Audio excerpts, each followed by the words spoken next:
What is up, you guys? It's your girl Yinsu here for Upcomer, and I've got Tyler with me once again back for another episode of Showstopper. Of course, this is your weekly Valorant show where we sit back, we relax, and we have a bit of fun. But today we are joined by the one and only RyanCentral, of course, analyst and caster for VCT, who you guys might have seen on Masters 2 as well. And we are here for a special episode to break down everything that happened at Masters. Welcome, Ryan.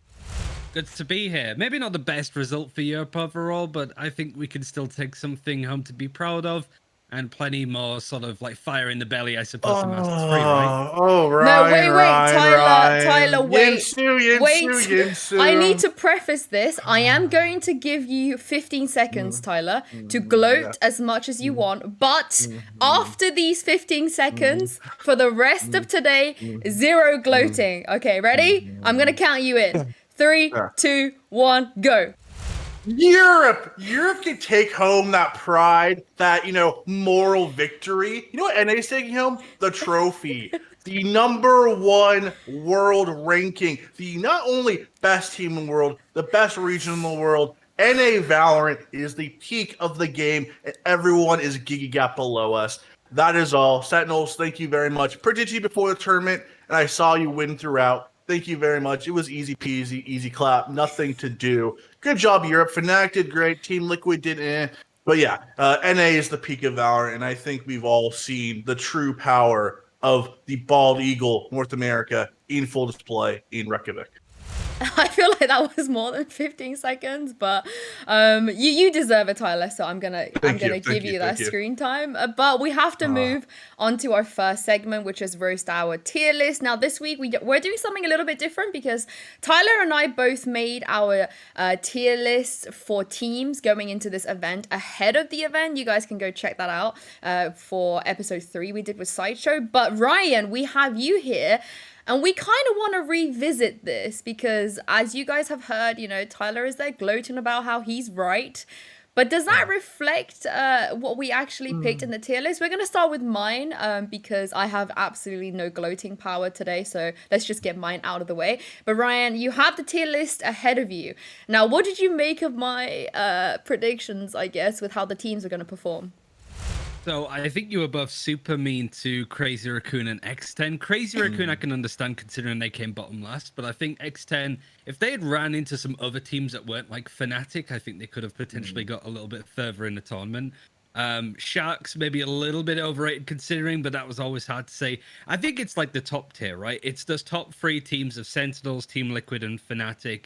I'm quite surprised that neither of you, well, Yinsu, you put all 3 of those teams in the S tier as if they're all equal level. I'm honestly quite surprised that Tyler put them all in the A level alongside Team Vikings, which was probably the biggest disappointment so far, which is a shame. But I thought that Tyler, if you put Sentinels in S tier, I think he probably had the closer one there. So I'm quite surprised that he didn't overstep it with the Sentinels and say they're on a league of their own, right? It's because I blame Cloud9. I blame League of Legends. The League of Legends, PTSD of watching watching NA fail at a Riot's game, tournament over and over and over for the last decade has kind of, even when I knew Sentinels had the best lineup, even though I knew they had the best teamwork, they had the most talented players at every role, I still felt I couldn't pick them S tier. I couldn't just say they were going to win it all in an easy way because I had those reservations from League of Legends. I think my tier list is fine. I think my biggest regret is the Vikings. I blame Plat Chat. I blame Sideshow. I blame Wyatt. I blame the interview they had of Saucy. I was never the biggest Vikings fan, but I was watching their games. I knew they were aggressive. I knew they were talented, mechanically. I don't think even with how disappointing they were on LAN and in this tournament overall, I don't think we can just be like they're terrible aimers, they're not talented. They're mechanically talented. I don't think in a aim labs duel they would be far behind the top 3 teams. But when it came to strategic prowess, they just felt bombed. If there was a strategic tier list, they're at the C or D level. They just didn't know what to do. Anytime they saw an Astra star, they kind of ran away like it was a bomb, and they just kept rotating around, trying not to run into, an Astra or Viper wall or smoke. And they just felt kind of out of their depth strategically this tournament. So Viking for me is the biggest mistake on my tier list. I think Sentinels are the best team in the world. I think they've shown that pretty resoundingly, not dropping a map. But I do think Team Liquid, Fnatic are closest to them, and I think next tournament that gap will close. Vikings, for me, they have a lot of work to do if Brazil or Vikings or any team from that region is going to have any sort of chance in Berlin. Their strategic game has to either up a lot, or Rai's going to have to nerf Astra, Viper, and these controllers. So I'm very curious to see how Brazil evolves for Berlin. They're really poor meta for them timing-wise overall, Yeah. wasn't it? That's the main thing. They just got super unlucky, but yeah, I don't know if it was just underperformance or people overrated them too much. It could be both. Like, I don't know how experienced they are with lands overall, but yeah, Vikings, I think they could do more. It's just a shame we didn't see it, and that Yoru pick certainly didn't work out in the series against Team Liquid. But it was worth a punt. But when it comes to that, when it feels a bit like a last ditch attempt as opposed to an ace up their sleeve, it didn't seem like that the latter at all. It felt like, let's just hope that this works, that this sticks. We run into a bit of a dicey Team Liquid, which they didn't do. The Team Liquid were on fire that day. I just want to say that I'm slightly smug about V1 because going into the tournament, I got a bit of slack for saying that they were just as good as the likes of Vikings, where everyone else was like, no, a V1, they got a stand in, they're nowhere near good enough, and they're not even the second best team in NA. They got lucky with this, they got lucky that, should have been 100 Thieves. Honestly, if I had a penny for every time someone said 100 Thieves deserve to be there more than V1, I would not be here. I would be like Sentinels. But I put them quite a little bit higher up in my tier list. A little bit. They were good. Jamie was really good. An excellent start, amazing. Really. Like they should have been top 3, Ryan. They should have been top 3. They should have won that NUTURN match. I should be gloating. I should be happy that Sentinels, just destroyed everyone. But NUTURN throwing that Ascent map versus NUTURN still sticks in my gulls. They should have been top 3. I think there was a strong chance. I wonder how they're going to do with their actual stand-in player. I forgot his name. A Wippie. Wippie, that's it. I was going to say Wimpy. I was like, yeah, that's a burger. That's not a player. He's one of us, Ryan. He's one of us. Yeah, that's the thing, though. Like, if we go to Berlin, is he not going to run into the same issues with visa? That's what we were talking about before, because he's on, like, a student visa. Yeah, he's on a student visa, and he's Russian, so it's, like, very difficult. It's, like, a very awkward situation. I mean, at least they have jammies now, right? Where it's, like jammies could, like, they could sign jammies as a 6th player just in case. I think if you give them more time with this V1 roster, even with Jamies, I think they could be a top 3 team, top 2 team in NA. And being top 2 in NA probably means you're at least top 6 in the international tournament currently. So I think V1's they looked very good. I think that was Yinsu's best pool before the tournament. She was very bullish on V1, thinking that NA and Europe were the 2 best regions by a pretty good margin, and she was right. So yeah, even though Team Liquid and Fnatic failed, she was right on the NAU, supremacy tour. So I got one. Yeah, I got one. You got one. But I mean, the most important part now is to make the post-event tier list, Ryan. We're gonna let you lead with this. I mean, Tyler and I would disagree too much, so let's just. I guess I feel like let's start from the bottom up, right? Okay. Looking at those teams and looking at the tiers we have, would you put anybody in the bottom tier, or maybe do you think Crazy Raccoon go in the one above? I think Crazy Raccoon kind of go into the bottom tier on their own. I feel like you could make a case for Sharks there, but I do think that they had some pretty tough games to start out overall. I think the Crazy Raccoon, you could sort of see how they got there and why we're likely to see them even at the Champions event at the end of the year, because Crazy Raccoon are pretty strong. They won Masters 1 in Japan. They obviously qualified for Masters 2. You have got Absolute Jupiter there too, and 2 teams from Japan will be making it to Berlin, right? It would be shocking to not see Crazy Raccoon in there for Berlin as well. The pool of talent other than Absolute Jupiter is pretty slim in Japan.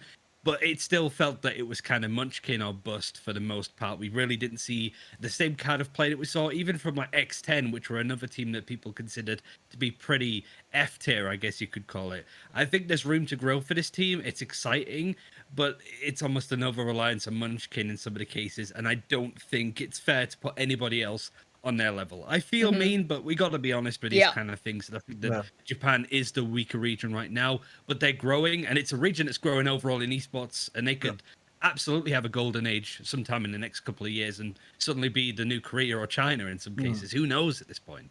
Yeah, I'm in agreement there. So what about the next, I guess, tier or group of teams that you're going to put above them?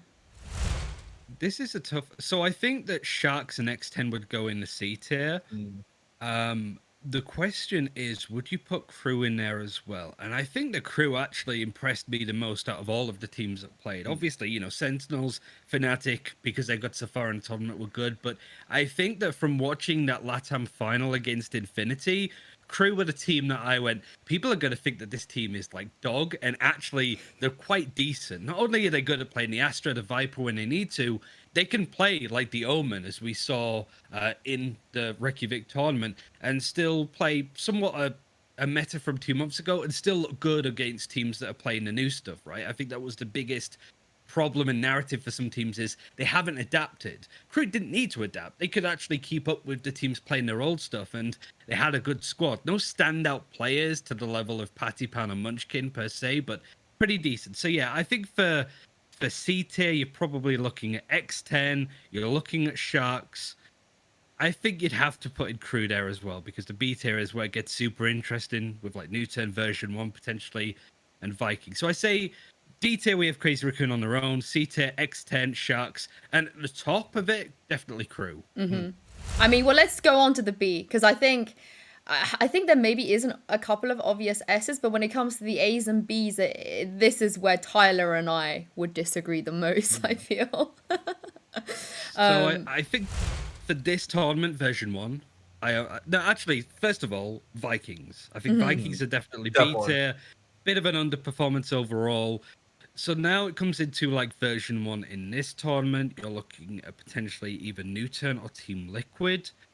I think version 1, so it would be from worst to best, Vikings, Liquid version 1. I was not impressed by Team Liquid in this tournament at all, really, considering how good they looked in the EMEA finals. They looked like if they played as they did against like Oxygen and FPX, they would have won this tournament hands down. But we saw Scrim tried to carry too much. I think he tried to put a lot of those individual performances on himself. I think a lot of people would say Soulcast and Link are the problems, especially when you look at that Soulcast getting killed by Vanity clip when he's sneaking in behind. That was probably the only time he seemed to get stuff wrong overall, because he had a solid performance. Link, not just because he looks like me right now, but he had a really good series overall. I think it's really hard to place what is wrong with Team Liquid, because they have so many great players and so many supporting players like Link and certainly like Cryptix. There's just something that needs fixing, that just needs eking in the right direction, and then you have an S-tier team. But I don't think that's Team Liquid, and I'm still surprised they got this far, to be frank. They look great in the EMEA finals, but that version 1 game left a real sour taste in my mouth. So I think version 1, Liquid and Vikings would be in the beta. Guys, I have a hot take here. I want to get Ryan and Yinsu's opinion on this, because I might get a little blowback here, and I don't want to be a hater. I love their story. I think they're a very good team, but I don't think NUTURN's an A-tier team. And I think what they showed was really good. I think you could argue for them for A-tier, but my opinion on why I don't think they're an A-tier team is because I don't think they win this tournament. Even if Sentinels aren't here, even if Fnatic's not here, I have a hard time believing they could beat a V1 or a Team Liquid in the best of 5, because they have 2 maps they are terrible on. 2 maps that are almost insta losses. They went 0-4 on Haven, and you would be like, why do you keep playing Haven? You get destroyed on every single Haven map, because they can't play Icebox. Icebox isn't really played in South Korea, so they don't have practice on it, meaning those are almost automatically 2 losses any best of 5 you play in. And for me, I don't know if I could put a team in A tier when I look at their map pool. There's 5 maps available, and you suck at 2 of them. That's my opinion on NUTURN. Their bind, really good. Ascent, really good. Split, probably their best map. What I saw, beating B1, looking really clean on that map. But when you have two maps that you're just dire on, and you can't really play against other teams, even getting destroyed by Sharks on that map, a team that we put at C tier, I can't put them A. Oh, I disagree.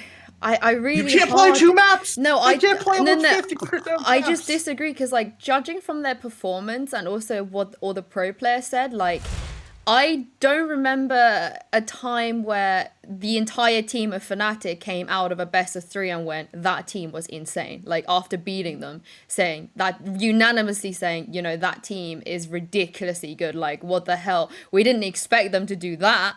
I think just based off of their actual tournament run, I mean, in a best of 5, you never know. I mean, we were expecting Fnatic to at least beat Sentinels on bind, right? And that didn't happen. But that doesn't mean Fnatic aren't the best bind team in the world.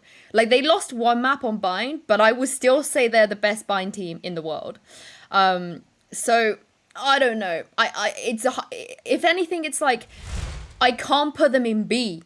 Like, I cannot bring myself to put them on the same level as Liquid, V1, and Vikings. I can't do that.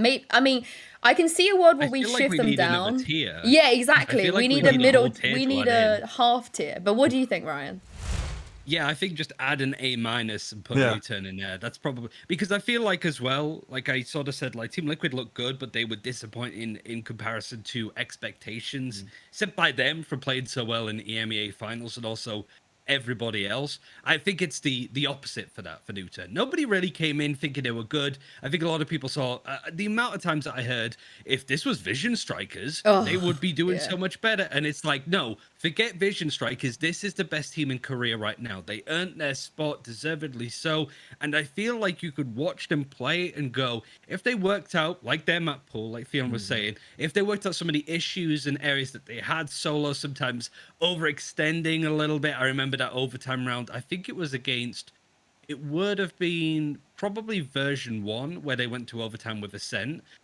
He had his lockdown, but was the first person to push out on a retake instead of using his ult. It's those kind of moments where you go, if they could fix some of these major mistakes that they're making and fix their composition on map pool a little bit, this is the scariest team on the board. And I think that knowing Korea and how seriously they take these kind of things, NUTURN will go back to Korea, play exceptionally well, and improve a tremendous amount, either with Solo on the team or as their coach, and come back to Berlin the biggest glow up that we've ever seen. Excuse the pun with glow and Vision Strikers. But, like, I am most excited to see NUTURN come back because Korea aren't a region to go, third place is all right. They want first. They're going to be exceptionally scary. And the fact that we get probably them and Vision Strikers at this tournament for Berlin, because there's 2 Korean teams, that's exciting. And that's why I rate NUTURN so high. The potential is bigger than anybody else. But okay, so would you put them in A? No. I think I'd put them in like A. I think you have to separate how well Fnatic did from everybody else. Yeah. But you also have to separate Sentinels from Fnatic because Sentinels are in a whole different atmosphere. So I think that putting NUTURN and Fnatic in the same tier overall isn't fair on Fnatic because this is a team that people expected to do worse than Liquid for one. I thought they were going to lose that first game against Crew because I thought nerves would be such a big impact for these players. But you saw them on the first day, the absolute clowning around, not only from Boaster, of course, but Doma just making eyes at each other. Like, the atmosphere seems so good, and considering how young and more improvement this team can make overall, this is not your honeymoon phase with just bringing in a fragger with Durka and a decent play with Magnum. Everybody on this squad is insane, and I'm super excited to see more of them. And much like NUTURN, there's a huge amount of potential to go on and be the best team in Europe now. Yeah, I mean, but judging by what you said, it feels like then you'd put Fnatic A and Sentinels S. And we don't need to talk about Sentinels because Tyler has already spoken about Sentinels, and I don't want to give him any more time to speak about Sentinels. So yeah, for your final tier list, Ryan? So I think Sentinels will be in the S tier because there's nobody that's even close to them at this point. Like, certainly not other North American teams, for one. A, Fnatic. Yeah. I think you move everything down. B would be NUTURN. C would be Liquid version 1 of Vikings. D would be Sharks and X10 and Crew. and then E, or I guess F would be Crazy Raccoon. Yeah. Sorry, Crazy Raccoon, you guys are awesome, but there has to be a bottom team when it comes to these other ones that played.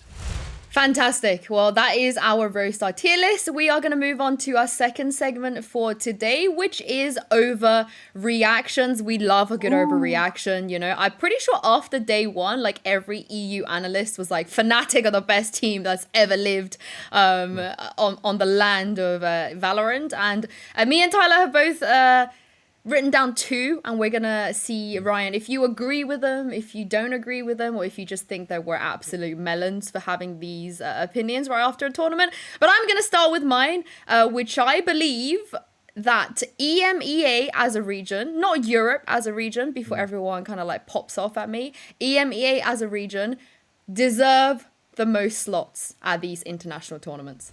I mean, I'm going to have a biased answer to that. I literally made a video about this a second ago because I think it was like Asuna that tweeted out, why does North America get 3 slots and EMEA gets 4? The biggest argument you can make is population. Is 500 million people in North America and 2 billion, I think, in all of EMEA, which includes like Russia, that includes Turkey, soon the Middle East and North African countries that will be coming in through last chance qualifiers. For population alone, I think that EMEA does deserve 4 slots. I do think that North America should have got 4. I think, what did we see? We saw like Japan getting 2, Southeast Asia getting 2 for Berlin. You could probably take one of those away. It would be a bit harsh. And I think that overall, it's fine.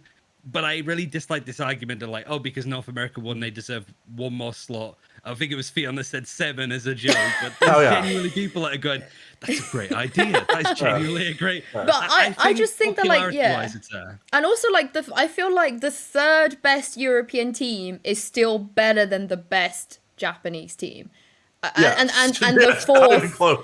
4th best, and the 5th best, and the 6th.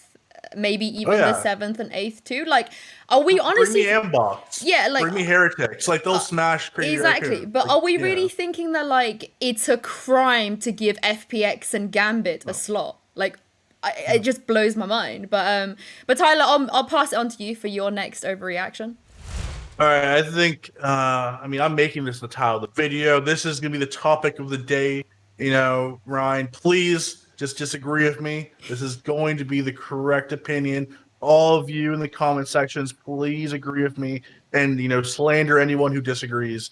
Today, at this moment, this very second, Memorial Day, when we're filming this in 2021, TenZ is the best Valorant player on planet Earth. That is my opinion. I think it's fact. And before we get into it, let's just say some facts. Let's just say some facts from his lane experience in Iceland. Number 1 average combat score. Number 1 when it came to first kills, 2 first deaths. Number 1 when it came to kills, 2 deaths. Oh, but, you know, maybe he farmed bad teams. Maybe he was just beating up on, you know, the Crazy Raccoon, X10s. No, he only played the upper echelon teams the entire tournament. In the grand final, when it matters the most, how did he do? 19 first kills to 2. 2 Ryan, 2 first deaths.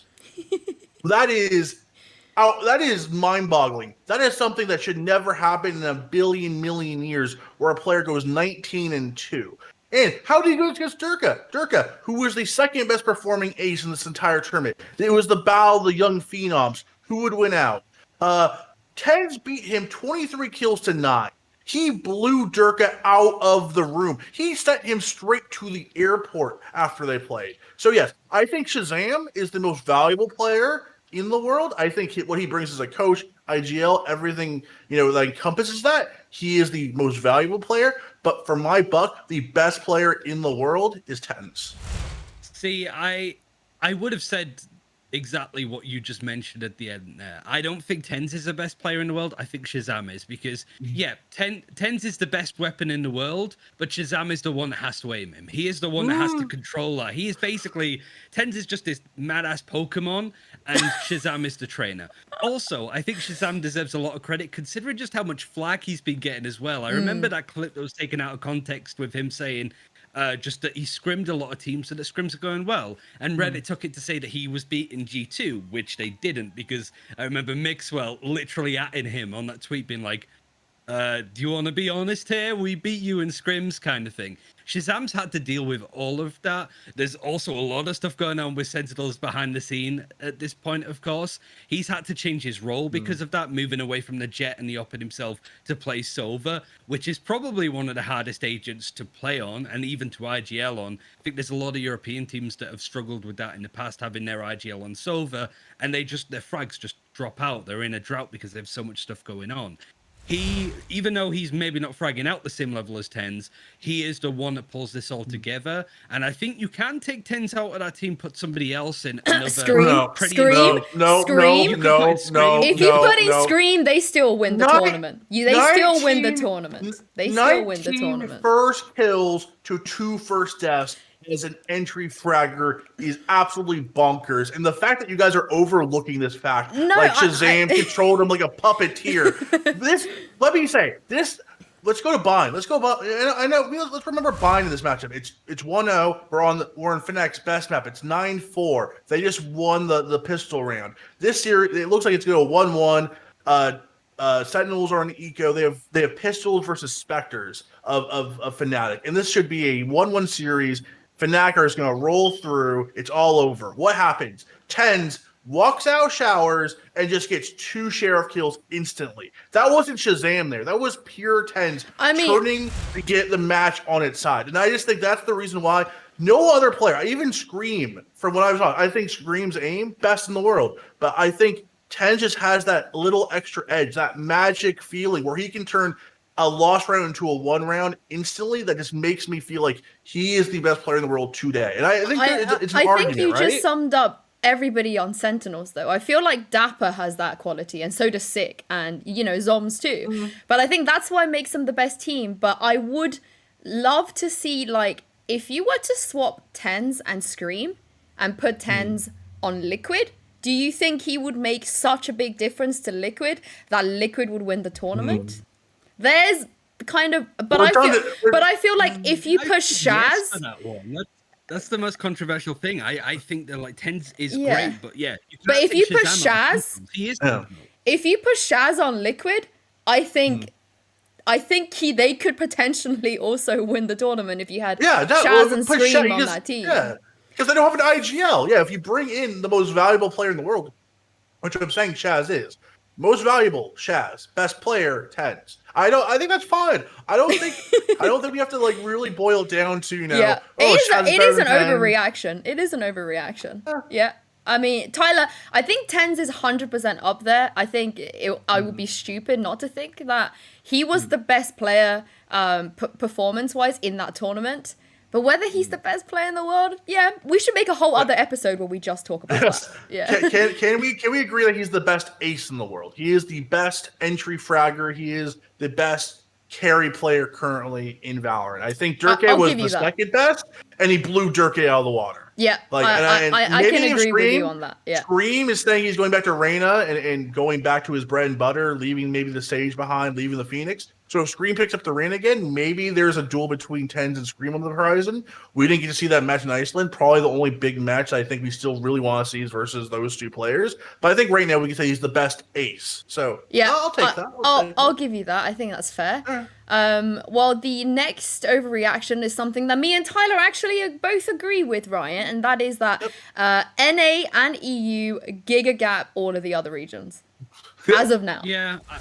I think that's fair, and considering you're looking at all of the other teams from North America and Europe, they didn't make it. For a lot of the regions, like one team from Japan, well, it's been Crazy Raccoons, it's been winning everything. One team from Southeast Asia, X10 have been winning everything in that region too. It's always just been the kind of 1 or 2 teams in those spots that have kind of been winning everything, so to see them play on the main stage, I think you're missing like Game Landers maybe, Vision Strikers certainly in Korea, but you have the best teams from those regions.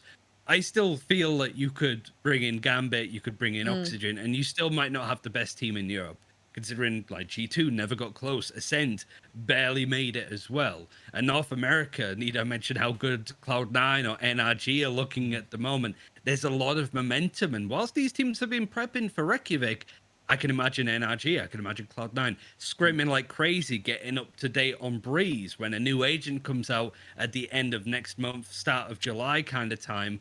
They're going to be the ones able to amp up on that, right? So I think that there's a lot of teams in North America and Europe that might not have made it to Reykjavik that can win Masters 3, honestly, because so far that's been, we saw 100 Thieves winning First Strike, we saw Heretics winning First Strike. They weren't anywhere near this tournament, so things can change very quickly. But I do think that the talent in those regions is incredibly deep and much deeper than anywhere else in the world. I mean, all you have to do is put some of the... If we put FPX in another region, I think maybe they would have made it. Maybe not in North America necessarily, but I think that's the difference, right? So if you bring in a Vikings into Europe, I don't know if Vikings would have been one of those two teams that would have made it.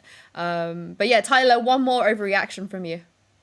All right. I mean, this might sum up this entire episode, but Ryan, I think Sentinels should represent North America at the 2021 League of Legends World Championships. For League of Legends, yeah. For League of Legends. I mean, I don't know if half of them play it. I know TenZ does. I think he might be Diamond, but when it comes to confidence level of North America, when it comes to League of Legends, I feel like the bravado, the confidence, and the leadership that Shazam brings to Sentinels probably gives them as much chance as some of the League of Legends teams that we may bring over to Shanghai in a few months. So, yeah, that's my opinion. Sentinels, let's go to Worlds. Even if it's the first time Zom's ever plays the game, he's already shown that he already said yesterday, like, hey, I'm the best in Apex. You know, I'm best in all these games. I'm best in Valorant. Maybe next is League of Legends. You know, we saw Saucy do it, you know. So... Yeah. Why not? Why not, Ryan? At this point, why not?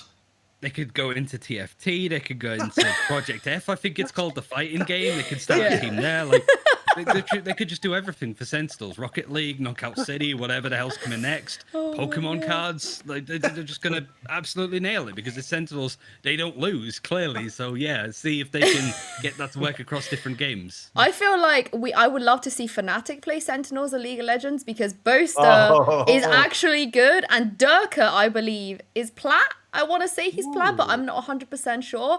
And some of the other boys, I think, have tried it. But at least, like, Boaster is a Carly mid lane one trick. Like, he could probably do quite well if we were to set up this show match. Should set that up for Berlin. We should set that up for Berlin. Yeah. I'll get Sentinels, you get Fnatic. We'll set up a League of Legends show match in Berlin. Oh, my God. I've got my own little hot take. Oh, yeah. Like, this one's quite spicy, but it's been on my mind quite a lot. There was one particular player that might go against my reasoning, and it's not necessarily most valuable player because I think that would have to go to somebody from Sentinels. I think the impact versus how much they're underrated, the amount that they are underrated considering how well they did, I think Mystic was one of the players of the tournament. I think he had a tremendous run. With Fnatic, you're going to look at Durka, you might even look at Magnum because of the impact he can have. But Boaster, he's always going to get the headlines. He's always the IGL, the front-facing guy. He always takes everything on the chin. Doma was the prime duelist for this team. Mystic, I remember there was rumors about Mystic being dropped when Shaq and Mo left, and I think a lot of people kind of went, yeah, I can understand that, maybe. The fact that he played Viper so well, he even absolutely bamboozled Sentinels with that lineup on Bind. There's a lot of moments where I feel that Mystic showed better prominence than people give him credit for, and I would really love for people to just go, this Mystic guy is a world-class player and he deserves more recognition on his role. A role often kind of doesn't really get noticed, but he was one of the leading godfathers of Viper, certainly in Europe, and I think that he deserves more stock to his name. I mean, man was playing Viper before NA even knew what Viper was. Let's just put it that way. Yeah. People are going to take that final flash when we were going into like 12, 11 and go, Mystic threw it. Like, Mystic was the worst player on Fnatic. It isn't true. He was absolutely god tier, and it's a shame that it had to end like that. But he's the kind of person that will come back absolutely stomping, and you know, he's going to be on the new agent going forward, and I imagine he'd be good at it.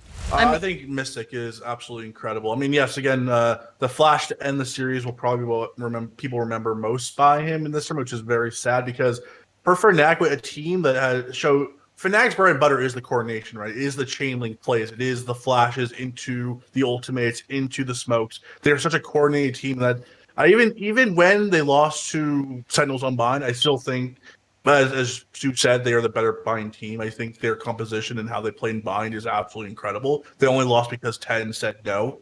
Literally, TenZ won that series off his back. In no other way, no other team in the world beats Fnatic on that day on bind except TenZ. But yeah, Mystic had an incredible tournament. I really do hope people are respective of him. He is a world-class player. I will say that flat out. One flash, especially a team flash, when there are so many team flashes that we just miss or we just don't realize or don't imagine win a round or lose a round, just because it was in such a paramount moment, he'll be blamed for it. But overall, he had an incredible tournament. Yeah, I got no time for anyone that looks at that and go, he threw it. They didn't throw it. They lost 13 rounds. Are you telling me the Mystic lost 13 rounds for them? Yeah. But anyway, that's a really good segue, Ryan, because we're going to give out some awards, but I feel like you've already kind of given one of them out, which is the most underrated player at the tournament. Now, given everything you've said about Mystic, do you feel like he was the most underrated player here?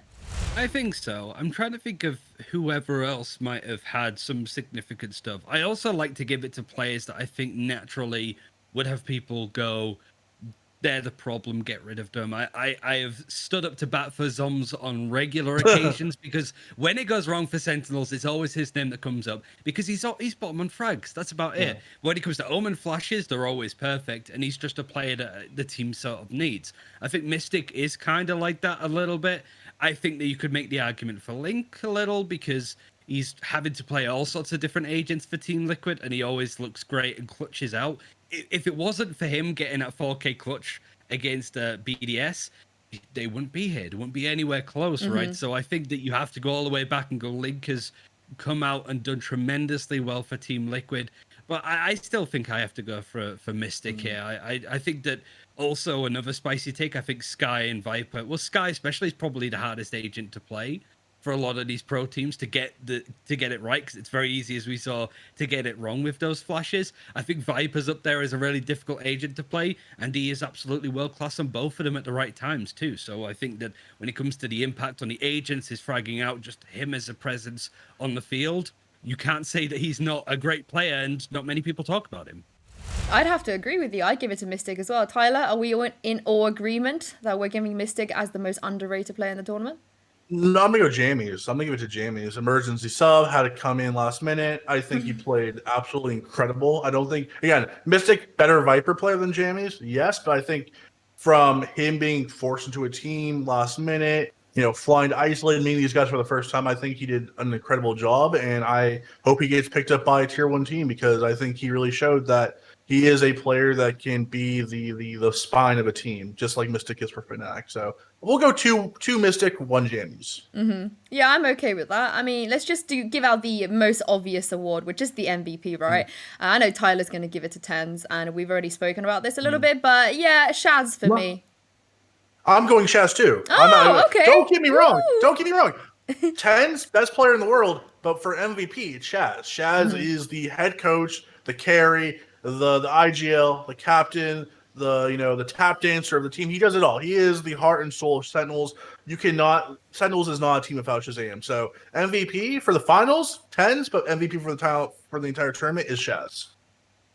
I'd agree with that. I think it's deserved. And yeah, I like the fact he's had to adjust so often for this team. Yeah. Really good to see him out on top. Let's go to our next award. I don't even know what this means, Yinsu, but should I explain this award, the biggest LANimal, Ryan. Ryan knows what that means.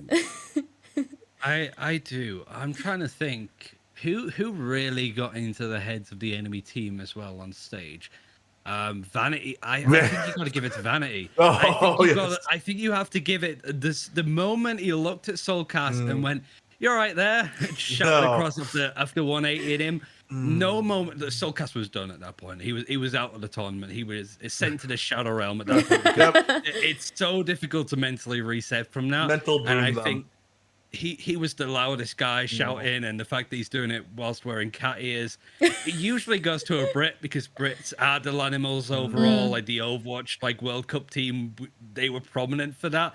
I think here it has to go to Vanity because he was the one that really took the stage by storm. And who knows, version 1 with their full team with Wippie, maybe could have won the whole thing. Who knows? Who really knows? But he's the greatest leader I think out there. I mean, I definitely agree with you, but I will put in a little shout just for Boaster, because for this whole entire Fnatic team, every single person pretty much said they're really good online. I think every piece of analysis I saw came, with that narrative, like, oh, this team is sick, they're so well structured, they're basically like the poor man's FPX, they're the second best thing since FPX online. And I think a lot of people, had they lost to Crew, I don't think many people would have been upset with them for that, because 4 of them have never been to really, I think Erzberger has been to the LAN, but Doma, Mystic and Magnum have never even set foot on a stage, not at Insomnia, not at Epic LAN, like not even like a local stage, whereas Boaster has only been to kind of regional LANs, but for them to make it to the finals, not online by the way, so no one can say that about them anymore, and for him to go on stage and just do the stupid stuff that he did, not in the way that Vanity did, because I feel like I'd rather play against Boaster than Vanity, because I think Vanity would get into my head, but this guy had time to plan celebrations, do celebrations, scream his head off, do acrobatic walk-ins, and still make it to the finals, which is not something that we see very often, but I think I give it to Vanity just over him. Yeah, it has to be Vanity. He literally he's Shadow Realm Team Liquid. I've never. You watch that series, and you watch the Haven map. They literally broke Liquid's spirit, and that was for an NA fan was amazing to watch. But it was Vanity basically tearing apart the #1 EU team limb from limb, and just destroying their mental. So yeah, it has to go to Vanity. There's one other player that I think deserves a shout out for that as well, and possibly for an underrated player. I think Effie's had a hell of a ton. And I think when it comes to LANimal, he performed really well on there, clutched out in a lot of those rounds against Team Liquid, but also like the 10-second mating call that he did on one of the rounds. Where he's just screaming. That is terrifying. That is genuinely terrifying. I think it's a version 1 player. They really gave up a storm, and it must have scared some teams. Certainly did with Team Liquid. I'm definitely, maybe we just give it to version 1. They are the LANimal. And moving on to the next award. Now this is I'll leave it open for interpretation, Ryan, because I want to know who was your biggest surprise. It could be a team, it could be a player. So who surprised you the most out of everybody? That's a good question. I think for teams I'd say Crew, but there's only one name that seems to come out at the moment, and that's Patipan. I think the X10 people wrote off completely. Patipan was a player that I was aware of from doing Overwatch World Cup stuff with Thailand. He was like 14 when I think he was really 15, noticed to play on the Thailand team. He's still super young now.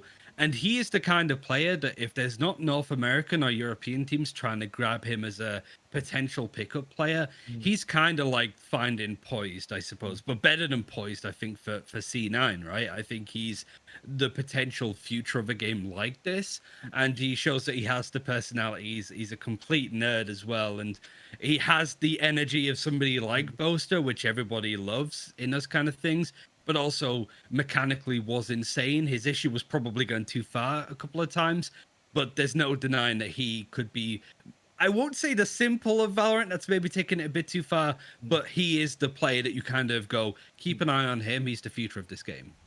I agree. I mean, I had him as my player to watch for the preview show, so I'm very happy he showed up. I said Patapon is the future of Southeast Asian esports, and he showed up at the right time.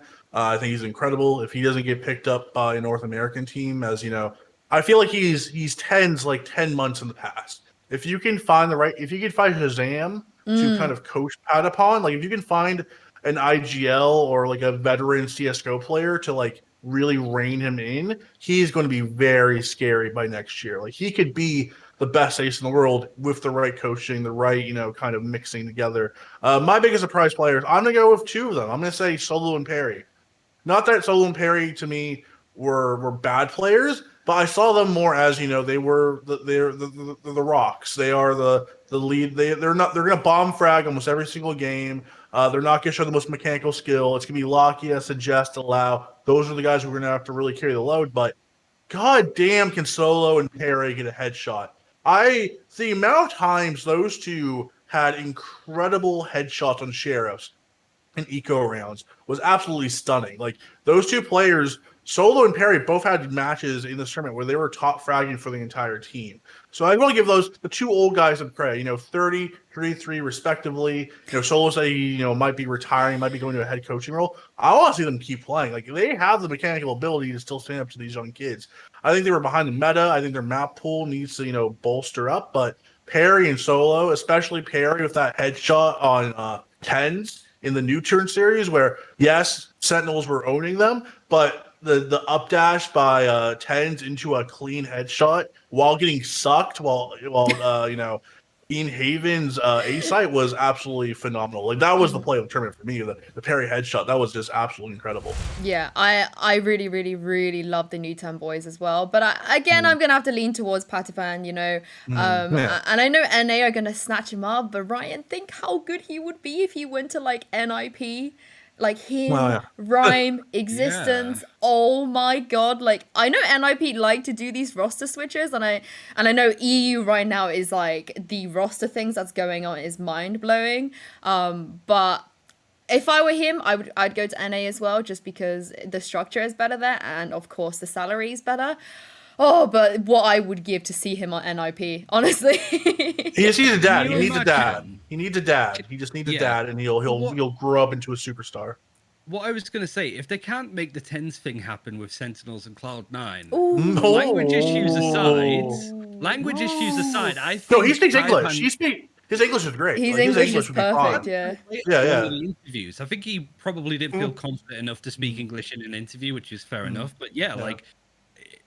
that would be a solid potential if they can make it happen, because I think you're right, Shazam crafting Patipan to be the entry means that he would literally be the Terminator. I think it's that would also be like the best deal of all time, because he's gonna be a lot cheaper than TenZ, but what you're gonna get out of him, you're gonna more get ceremonies, more yelling. Like, you can build him into a superstar as well. Like, that's actually an idea I did not think of. Like, if you can't get TenZ, bring Patipan, raw talent, very hungry, has the mechanical skill to be the best in the world, just needs that dad to raise him up. And, we've seen Chaz raise up Sentinels to be the best in the world. Why can't you do it to Patipan? Exactly. Speaking about Perry's amazing headshot on TenZ on Haven, let's go to best play. So that's my best play, is the absolutely out-of-this-world headshot by Perry on TenZ in that match. What's your guys' play of the tournament? I mean, there were a lot, I'm trying to think of the only one that springs to mind is the one where Durka almost clutches it out with a blade storm on a scent against was it NUTURN or what? No, because it wasn't Sentinels because they didn't play it. But yeah, it was NUTURN where he almost got a 4K with the blade storm, but just died at the end. Yeah, that's the only one that springs up to mind at this point. I mean, I have two. One of them is just because I'm mad. Like, I'm angry with this. It's the Penny operator double kill where he clipped Doma's fingernail, which that